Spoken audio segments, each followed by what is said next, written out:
नमस्ते दोस्तों। प्रथम आईएएस के the Hindu, PIB and Indian express के न्यूज एनालिसिस में आप सभी का स्वागत करता हूं। आज की न्यूज स्टार्ट करते हैं। पहली न्यूज क्या थी? राइट टू वोट को लेकर के जो मौलिक अधिकार है ना, उसको बनाने के लिए बहुत सारे डिमांड्स आ रही है। ठीक है ना, बहुत सारे लोगों की मतलब एक तरीके से कह सकते हैं कि भाई अपनी मांग रख रहे हैं कि भाई जो राइट टू वोट है ना, उसको मौलिक अधिकार बनाया जाए। अब क्वेश्चन ये है कि क्या राइट टू वोट मौलिक अधिकार नहीं है? तो फिर क्या है? देखिए, इसको आप पॉलिटी वाले पेपर में यूज कर सकते हो, जीएस पेपर 2, संवैधानिक ढांचा और अधिकारों से रिलेटेड। ठीक है, द हिंदू की ये न्यूज थी। अब प्रीलिम्स के लिए क्या इंपॉर्टेंट है यहां से? देखिए, सर्वोच्च न्यायालय ने एनपी पोन्नुस्वामी बनाम रिटर्निंग ऑफिसर 1952, कुलदीप नायर बनाम भारत संघ 2006 मामलों में यह स्पष्ट किया था कि मतदान का अधिकार एक वैधानिक अधिकार है, एक लीगल राइट है, जो कि जनप्रतिनिधि अधिनियम 1951 के माध्यम से मिलता है। पॉइंट क्लियर हो गया? मतलब कि जो आपका राइट टू वोट है वो फंडामेंटल राइट नहीं है। फंडामेंटल राइट क्या होते हैं? जो कि भाग 3 में है, भारतीय संविधान के भाग 3 में जो है ना, वो सारे संवैधानिक सॉरी फंडामेंटल राइट है, मौलिक अधिकार है। लेकिन राइट टू वोट एक लीगल अधिकार है, एक संवैधानिक अधिकार है, लेकिन फंडामेंटल राइट नहीं है। ठीक है, ये दो मामले भी आपके पास आ गए। पोन्नुस्वामी मामला 1951, कुलदीप नायर मामला 2006। ठीक है, दूसरा पॉइंट, संविधान का विरोधाभास है। जैसे कि न्यायालय ने अनुच्छेद 19 sub clause 1 sub clause A में उम्मीदवारों के बारे में जानने का अधिकार और नोटा का अधिकार जो था ना, उसको मौलिक अधिकार बनाया था, परंतु मुख्य रूप से चुनने के कृत्य, एक्ट ऑफ वोटिंग को कानूनी दर्जा अभी तक दे रखा है। ठीक है, आपको जानने का अधिकार तो है, फंडामेंटल राइट है, आपको नोटा जो है वो भी मौलिक अधिकार के अंतर्गत है। ठीक है, लेकिन एक्ट ऑफ वोटिंग, चुनने का जो कृत्य है, उसको अभी भी लीगल दर्जा दे रखा है। ठीक है, फंडामेंटल राइट अभी तक नहीं मिला है। आर्टिकल 326, जिसके तहत आपको वोट का अधिकार मिलता है, संवैधानिक अधिकार है। भारतीय संविधान का अनुच्छेद 326 वयस्क मताधिकार की गारंटी देता है। ठीक है, विशेषज्ञों का तर्क है कि कानून इस अधिकार को केवल क्रियान्वित करता है, पैदा नहीं करता है ना। ये स्वभावतः एक संवैधानिक अधिकार है, फंडामेंटल राइट नहीं है। ठीक है ना, मौलिक अधिकार नहीं है। ओके, मूल ढांचे से क्या जुड़ाव है इसका, राइट टू वोट का? चूंकि लोकतंत्र और स्वतंत्र एवं निष्पक्ष चुनाव करवाना संविधान के मूल ढांचे के अंतर्गत आता है। ठीक है, इसलिए मतदान के अधिकार को मौलिक अधिकार का दर्जा देने से चुनावी संवैधानिकता जो है और भी सुदृढ़ होगी। कि भाई अगर आपका फंडामेंटल राइट बना दिया, ठीक है, और लोकतंत्र और स्वतंत्र और निष्पक्ष चुनाव को कहने के मूल ढांचे के अंतर्गत रखा है, तो अगर आप इसको फंडामेंटल राइट घोषित करते हो, राइट टू वोट को, तो मौलिक अधिकार का दर्जा देने से इससे और भी संवैधानिकता हासिल होगी। ठीक है, और सुदृढ़ होगी वो। समावेशी मतदान को बढ़ावा देना। देखिए, मौलिक अधिकार बनने से समाज के वंचित वर्गों, प्रवासियों, दिव्यांगों और विचाराधीन जो कैदी है ना, उनके लिए मतदान व्यवस्थाओं को और सुलभ बनाया जा सकता है और कानूनी दावे को और भी मजबूत किया जा सकता है। ठीक है ना, अगर आपका लीगल राइट है तो उसको किसी भी कानून से हटा भी दिया जाएगा। लेकिन अगर आपका फंडामेंटल राइट है तो आपका दावा जो है ना वोट करने का, वो और मजबूत हो जाएगा। ठीक है, तो ये सारे पॉइंट्स थे जिसको अपन ने डिस्कस किया कि राइट टू वोट से रिलेटेड क्या चीजें अभी चल रही है। ठीक है, इसका बैकग्राउंड वगैरह सारी चीजें देख ली। अब प्रीलिम्स का प्रैक्टिस क्वेश्चन देखते हैं कि भारत के मतदान के अधिकार के संदर्भ में बताइए कितने कथन सही है। ठीक है, संविधान का आर्टिकल 326 प्रत्येक नागरिक को जो 18 वर्ष से कम आयु का नहीं है, लोकसभा और राज्य विधानसभाओं के चुनावों में मतदाता के रूप में पंजीकृत होने का अधिकार देता है।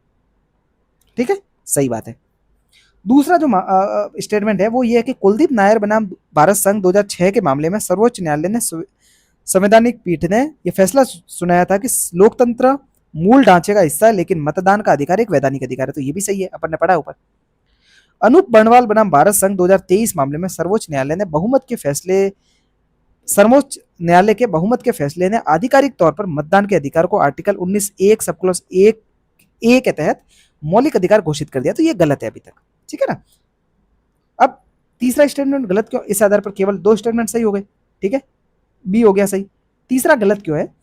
क्योंकि न्यायमूर्ति अजय रस्तोगी ने अपने व्यक्तिगत मत में इसे मौलिक अधिकार घोषित करने का पक्ष लिया था, परंतु संवैधानिक पीठ ने इसका फैसला नहीं माना इनका, और जो कि बहुमत का फैसला नहीं था, तो इसको फिर फंडामेंटल राइट नहीं बनाया गया। ठीक है, प्रीलिम्स का क्वेश्चन हो गया पूरा, अच्छे समझ में आ गया। ओके, मुख्य परीक्षा का क्या क्वेश्चन बन सकता है यहाँ से कि भारत में चुनावी लोकतंत्र के क्रमिक विकास के बावजूद मतदान का अधिकार अभी भी एक वैधानिक अधिकार बना हुआ है, जबकि इससे जुड़े हुए अन्य अधिकार मौलिक अधिकारों की श्रेणी में अभी तक आ चुके हैं।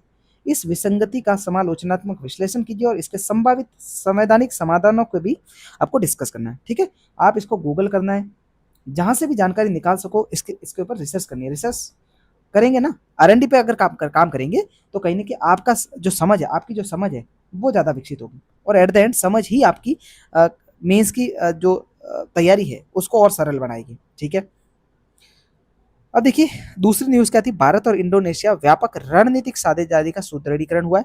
आपको भी पता है हमारे जो पीएम है इंडोनेशिया, ऑस्ट्रेलिया, न्यूजीलैंड के दौरे पर है, तो कहीं ना कहीं इंडोनेशिया से सवाल बनने के चांसेस बढ़ जाते हैं। अंतर्राष्ट्रीय संबंध IR, GS पेपर 2 द्विपक्षीय संबंध, और ये न्यूज है जो PIB से ले रखी है। ठीक है, प्रीलिम्स और मेंस के लिए क्या बूस्टर पॉइंट्स हो सकते हैं, देखिए ऐतिहासिक पृष्ठभूमि और रक्षा उन्नयन के संदर्भ में क्या चीजें चल रही है अभी।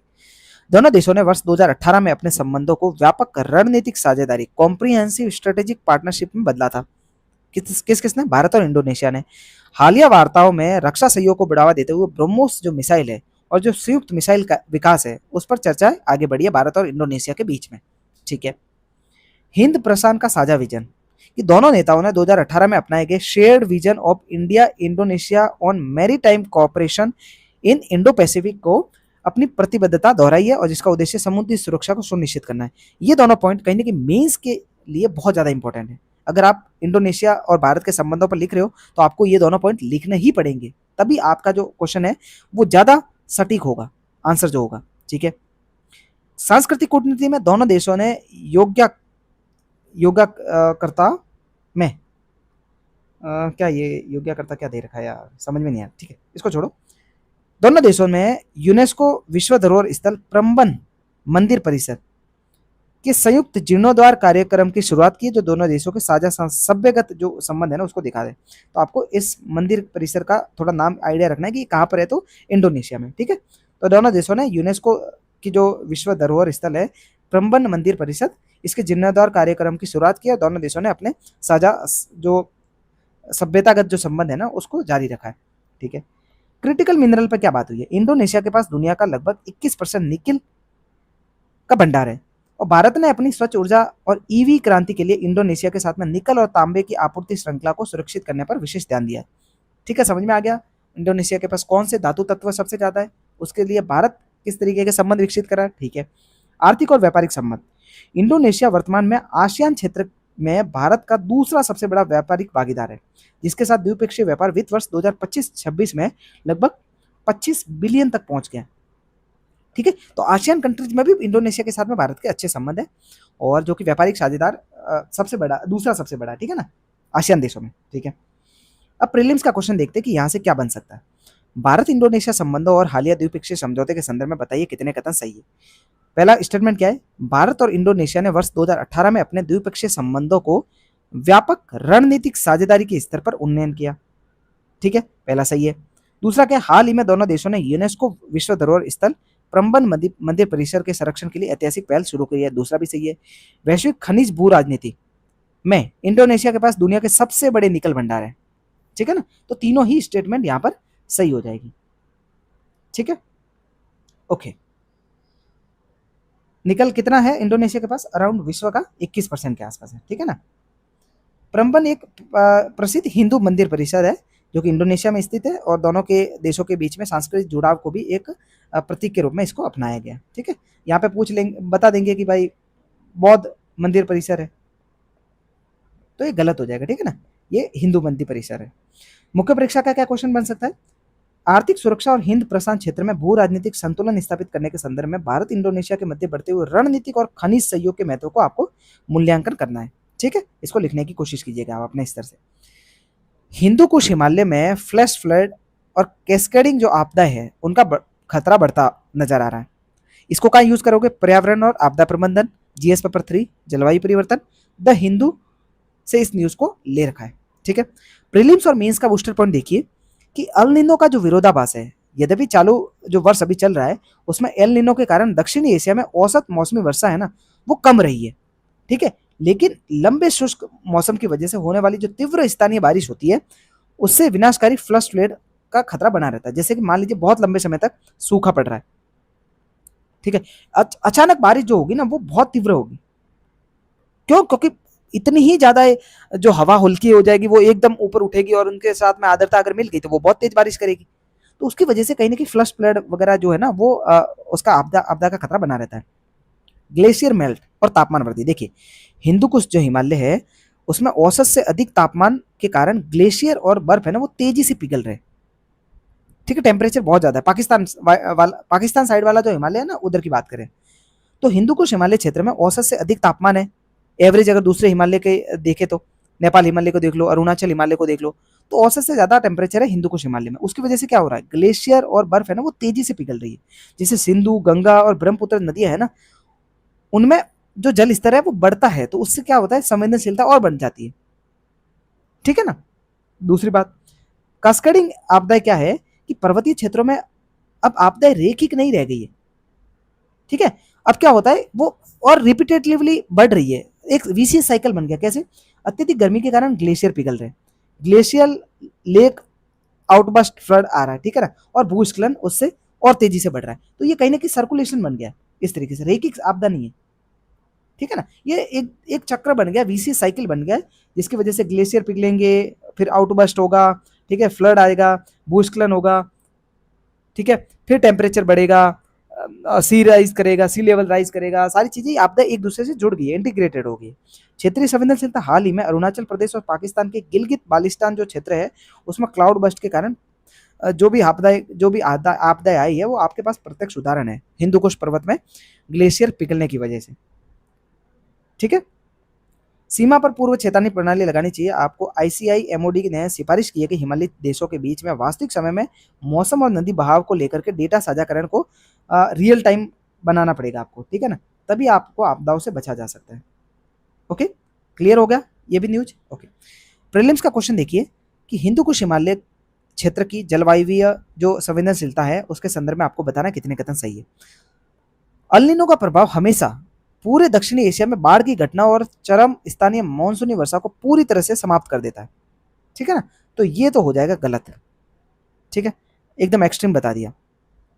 पहला गलत है क्योंकि अल नीनो के दौरान अल्पकालिक स्थानीय प्रणालियों के कारण अचानक तीव्र स्थानीय बारिश होती है। अपन ने पढ़ा भी है कि जो अल नीनो आएगा उसकी वजह से तीव्र स्थानीय बारिश होगी, लंबे समय तक बारिश नहीं होगी, एक दिन होगी तो वो बहुत ज्यादा तेज हो जाएगी और फ्लश फ्लड आ सकते हैं। ठीक है ना, इसमें क्या कहा गया, अल नीनो का प्रभाव पूरे दक्षिणी एशिया में बाढ़ की घटनाओं को और चरम स्थानीय जो मानसूनी वर्षा पूरी तरीके से समाप्त कर देगा, ये गलत हो जाएगा। ठीक है, दूसरी स्टेटमेंट क्या है, बढ़ते तापमान के कारण ग्लेशियर पिघलने की दर बढ़ने से सिंधु, गंगा और ब्रह्मपुत्र में हिमनद जो पोषित नदियां हैं, जो हिमनदों से चल रही है बारहमासी नदियां, उसमें अचानक आने वाली बाढ़ का खतरा बढ़ जाएगा। ठीक है, दूसरा स्टेटमेंट सही है। आईसीआई एमओडी एक अंतर सरकारी संगठन है जिसे विशेष रूप से हिंदू कुश हिमालय के क्षेत्र में 8 देशों के पर्वतीय समुदायों के बीच में काम करने को स्टेब्लिश कर रखा है। तो दोनों ही दूसरा और तीसरा कथन सही है। ठीक है, तो बी हो जाएगा सही। ओके, मेंस का प्रैक्टिस क्वेश्चन, एक शुष्क मानसून भी एक खतरनाक मानसून हो सकता है। हिंदू कुश हिमालय के क्षेत्र में जलवायु परिवर्तन के कारण उत्पन्न होने वाली कास्केडिंग आपदाओं के संदर्भ में इस कथन की पुष्टि कीजिए। ठीक है, आगे समझ में कैसे आंसर को लिखना है। ठीक है, चौथी जो न्यूज थी वो है जलवायु परिवर्तन भारत के लिए एक मैक्रो इकोनॉमिक समष्टि आर्थिक जोखिम है। किस तरीके से उसको देखेंगे, इंडियन इकोनॉमी से जोड़ करके लिखा जा सकता है, आर्थिक विकास और राजकोषीय नीतियों से, और इंडियन एक्सप्रेस की ये न्यूज है। अब देखिए प्रीलिम्स और मेंस का जो इंपॉर्टेंट पॉइंट्स है उसको देख लेते हैं। आर्थिक विकास में मंदी, देखिए चरम मौसमी जो घटनाएं होती हैं जैसे हीट वेव आ गई, अनियमित मानसून हो गया, इसकी वजह से क्या होता है, कृषि उत्पादन में प्रभाव पड़ेगा कि भाई तेज बारिश आ गई, पूरा जो कृषि बुआई हो रही थी पूरी खत्म हो गई, तो कृषि का उत्पादन नेगेटिव रूप से इंपैक्ट करेगा। औद्योगिक उत्पादकता घटेगी क्योंकि कच्चा माल तो कृषि से आएगा, तो उसकी वजह से औद्योगिक उत्पादकता भी घट जाएगी। श्रम दक्षता में भारी कमी आएगी कि बहुत ज्यादा गर्मी हो रही है ना, तो जो श्रमिक 8 घंटे काम कर रहा था वो 6 घंटे ही कर पाएगा, है ना, एग्जॉस्ट हो जाएगा। तो श्रम दक्षता, लेबर एफिशिएंसी में भी भारी कमी गिरावट देखी जाएगी, जिससे क्या हो जाएगा, जो लॉन्ग टर्म में जो जीडीपी की ग्रोथ आनी थी ना वो नहीं आ पाएगी। ठीक है, तो कहीं ना कहीं जलवायु परिवर्तन आपकी मैक्रो इकोनॉमी को भी प्रभावित करेगा। किस तरीके से करेगा, इनको पॉइंट वाइज अपन ने देख लिया। ठीक है, मुद्रास्फीति का दबाव पड़ेगा कैसे, ये सारे मेंस के पॉइंट्स आपको लिखने हैं। इकोनॉमी में जलवायु परिवर्तन से जोड़ करके अगर लिखे पूछे ना तो इसको सारे चीजों को लिखना है। देखिए लगातार आने वाली हीट वेव, बाढ़, जो कि कहीं ना कहीं खाद्य और जो ऊर्जा आपूर्ति श्रृंखला है ना उसको खत्म कर देगी, उसको बर्बाद कर देगी। ठीक है, अब खाद्य की कम उत्पादन होगा, आपूर्ति भी कम होगी। आपूर्ति कम होगी तो अपने आप महंगाई बढ़ जाएगी। समझ रहे हो ना, क्योंकि डिमांड तो दिन पर दिन बढ़ी जा रही है। ठीक है, भारत में जैसे सब्जियां है, अनाज है, इनकी कीमतों में लगातार जो उतार चढ़ाव होता है वो इन्हीं के कारण हो रहा है। ठीक है, आपूर्ति श्रृंखला बाधित होने की वजह से राजकोषीय स्थिरता को खतरा है। जैसे आर्थिक समीक्षा जो है, इकोनॉमिक सर्वे है, उसके अनुसार भारत भारत जो सरकार है उसको आपदा राहत, पुनर्निर्माण, जलवायु अनुकूलन और सामाजिक सुरक्षा पर अपना सार्वजनिक व्यय बढ़ाना पड़ रहा है, जिससे राजकोषीय घाटा है ना वो बढ़ रहा है। ठीक है, ये सारी चीजें होने की वजह से आपको इनको राहत कार्यक्रम भी तो चलाने पड़ेंगे, पुनर्निर्माण करना पड़ेगा, जलवायु अनुकूलन जो भी मिटिगेशन के लिए जो भी नीतियां है उसको लागू करना पड़ेगा, सामाजिक सुरक्षा पर आपको पैसा खर्च करना पड़ेगा, क्योंकि आपकी जो एट द एंड जो राजकोषीय घाटा है ना, फिजिकल डेफिसिट है, उसको बढ़ा देगा। ठीक है, श्रम उत्पादकता का ह्रास होगा। कैसे? अपन ने जैसे ऊपर देखा ना कि ऊर्जा दक्षता कमी हो जाएगी। कैसे कमी होगी, इसको देखते हैं।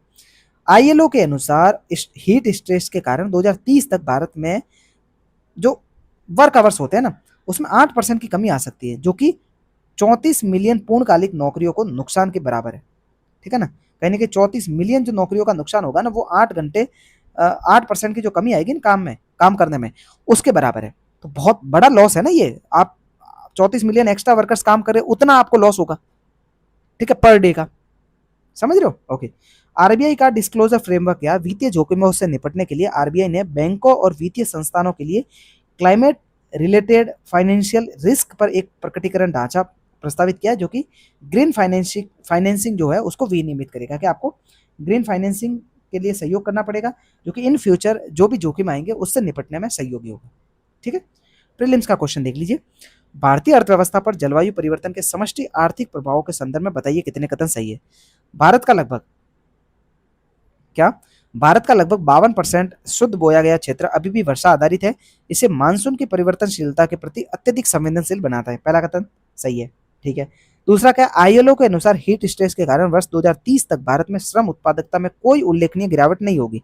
गलत है, 8% बोला है ना, 8% के आसपास गिरावट होगी। भारतीय रिजर्व बैंक ने बैंकिंग क्षेत्र में ऋण चूक को रोकने के लिए जलवायु संबंधित जो वित्तीय जोखिम है उसके लिए डिस्क्लोजर फ्रेमवर्क का प्रस्ताव रखा गया। तो दूसरा और तीसरा हो जाएगा सही। बी क्वेश्चन केवल 2 सही है।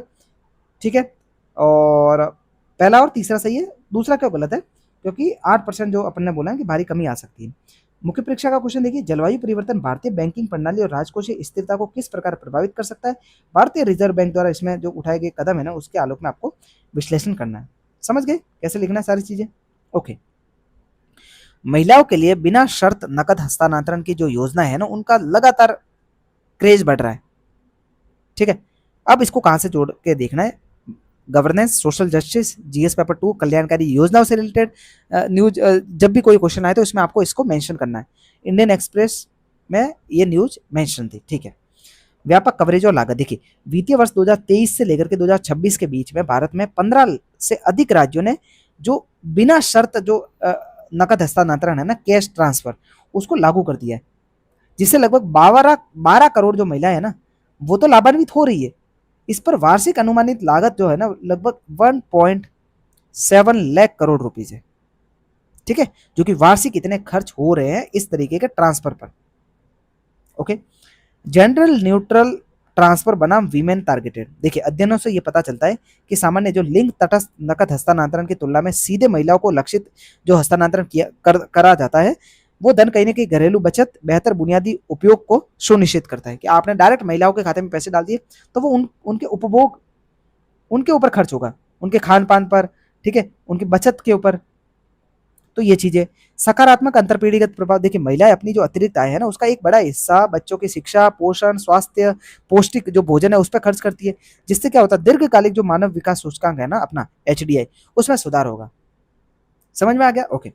आर्थिक स्वायत्ता देखिए, बिना शर्त मिलने वाली ये राशि ग्रामीण और अर्ध शहरी महिलाओं को वित्तीय स्वतंत्रता देती है। ठीक है ना, उनके पास अगर महिलाओं के पास एक्स्ट्रा पैसा है ना तो वित्तीय रूप से वो स्वतंत्र है, जिससे वे छोटे स्तर पर स्वरोजगार शुरू कर सकती है। आपातकालीन जो पारिवारिक जरूरतें हैं उनको पूरा करने में वो सक्षम हो जाएगी। ठीक है, इस तरीके से सोशल जस्टिस वाले मामले में महिलाओं से रिलेटेड जब भी मुद्दा पूछे क्वेश्चन में ये सारी चीजें आप लिख सकते हो। लेकिन राजकोषीय चिंताएं भी है। कैसी?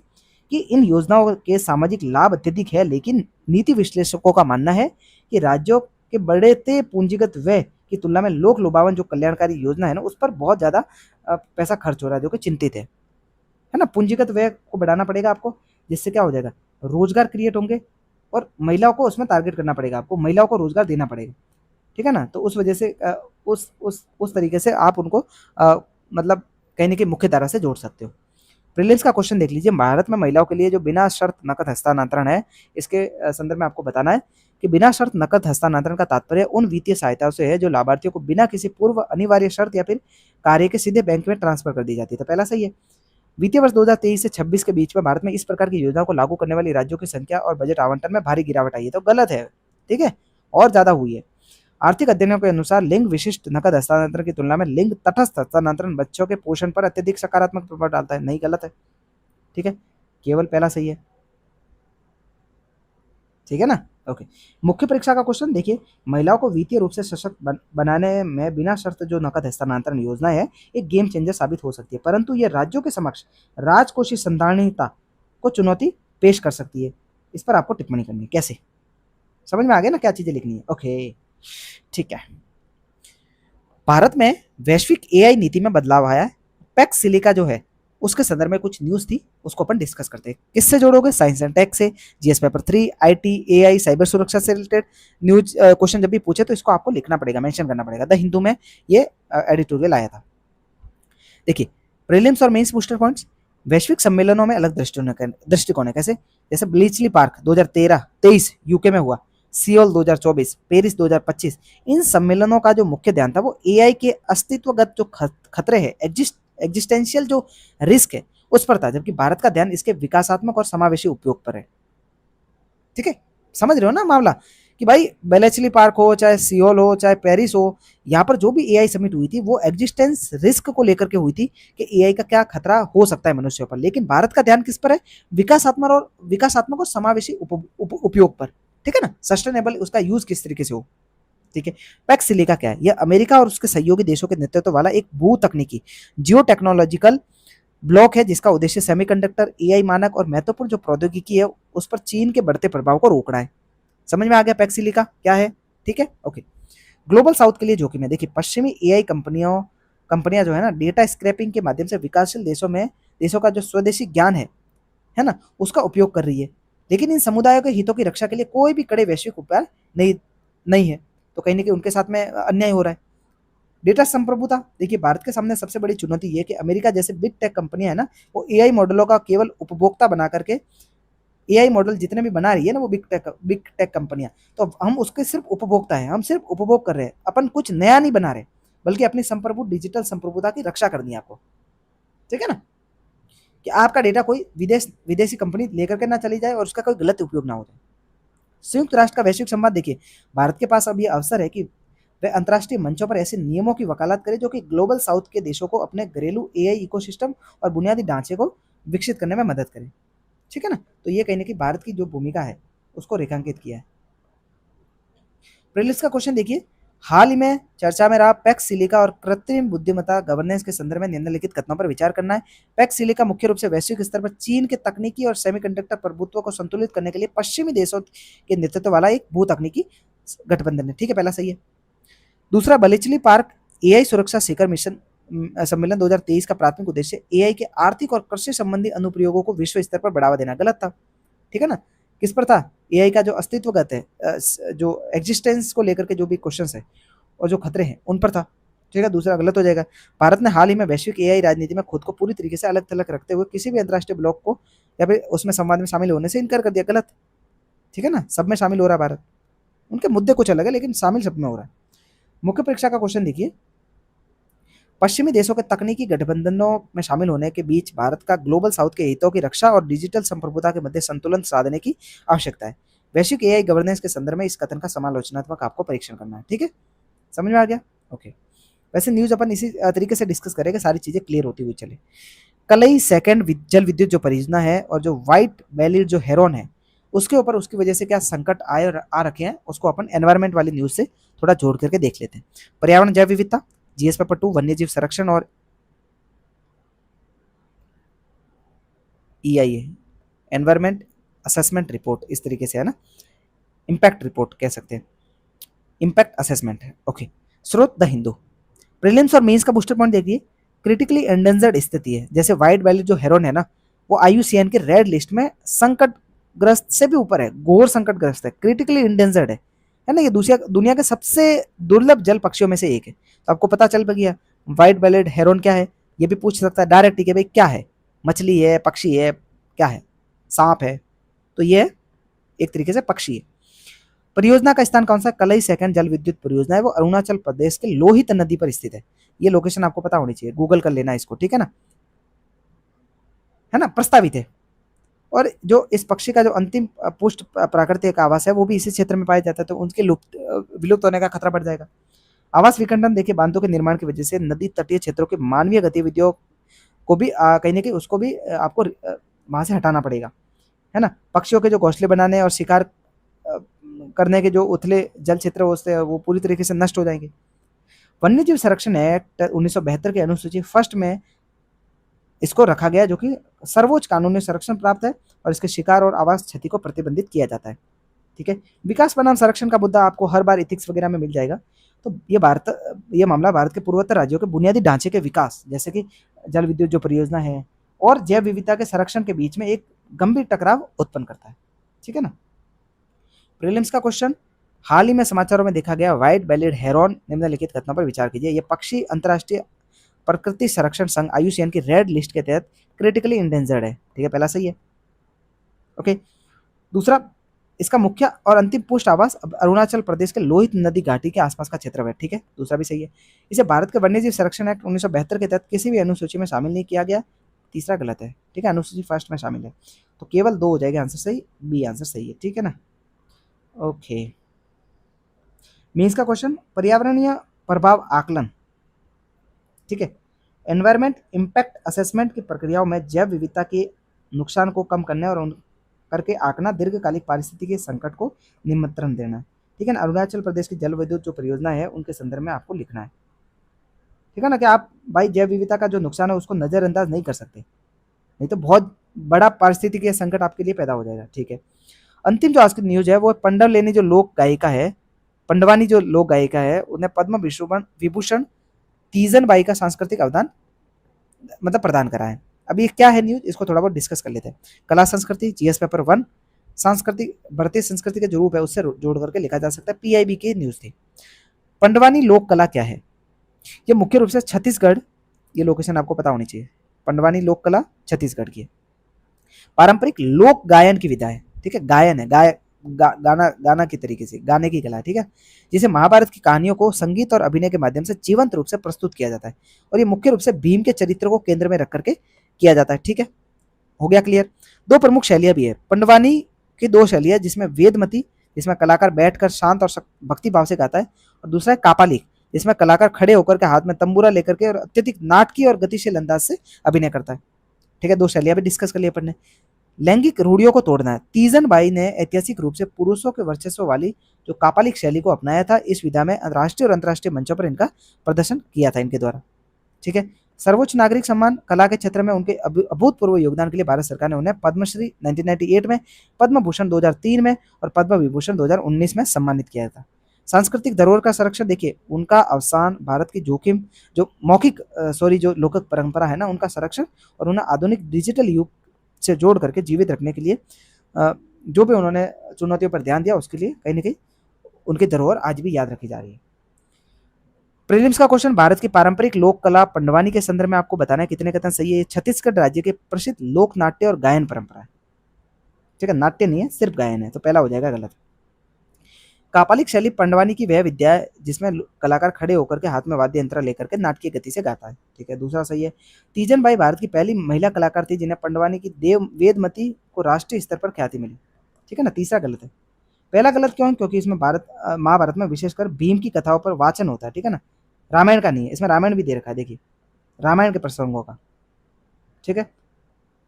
ओके, तीजन बाई ने कापालिक शैली को अपनाया था और उसे वैश्विक ख्याति प्रदान की थी, ना कि वेदमती, ठीक है ना, कापालिक जिसमें पुरुषों का वर्चस्व होता था, ठीक है। तो कहीं ना कहीं नाट्य और गायन परंपरा तो है लेकिन रामायण के प्रसंगों का नहीं है, महाभारत में भीम के विशिष्ट रूप से इसका चित्रण किया हुआ है। भारत की मौखिक लोक परंपराएं न केवल मनोरंजन का साधन है बल्कि वे क्षेत्रीय इतिहास और सामाजिक मूल्यों का भी संवाहक है। पंडवानी लोक कला के विशेष संदर्भ में आपको इसकी संरचना विकसित करनी है, ठीक है। तो देख लीजिए अपन ने आज की जो भी न्यूज़ थी इंपॉर्टेंट उनको कर लिया क्लियर। आपके जो भी डाउट्स हो कोर्स से रिगार्डिंग वो इस नंबर पर आपको व्हाट्सएप मैसेज डाल देना, सारी इंक्वायरी आपकी हो जाएगी। जो भी डाउट्स है, जो भी कोर्सेज में जो भी हम क्या क्या प्रोवाइड करवा रहे हैं वो भी सारी चीज़ें आपको मिल जाएगी। ठीक है, तो अगली क्लास में मिलेंगे, तब तक के लिए धन्यवाद। जय हिंद।